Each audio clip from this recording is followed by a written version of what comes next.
Justice Ghosh commission రిపోర్టుపై తీర్పు వాయిదా వేసింది తెలంగాణ హైకోర్టు.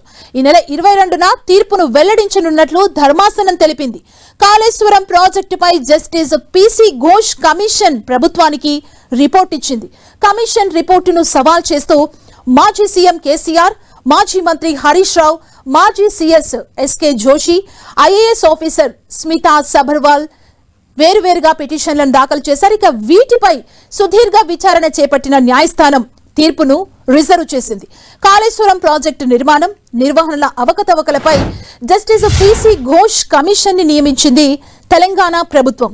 కమిషన్ చేపట్టిన విచారణ ప్రక్రియలో ఉల్లంఘనలు జరిగాయని, అభియోగాలు మోపే ముందు తమ వాదనలు వినకుండా ఏకపక్షంగా రిపోర్ట్ ఇచ్చారని పిటిషనర్లు కోర్టుకు తెలిపారు. ఇది సహజ న్యాయ సూత్రాలకు విరుద్ధమని, అందుకే ఆ నివేదికను కొట్టివేయాలని పిటిషనర్లు తమ పిటిషన్స్ లో కోరారు. మరోవైపు ఈ కేసులో ప్రభుత్వం కౌంటర్ దాఖలు చేసింది. ప్రజా ప్రయోజనాలను పరిగణలోకి తీసుకొని కమిషన్ వేసినట్లుగా ప్రభుత్వం తరపున న్యాయవాదులు కోర్టుకు తెలిపారు.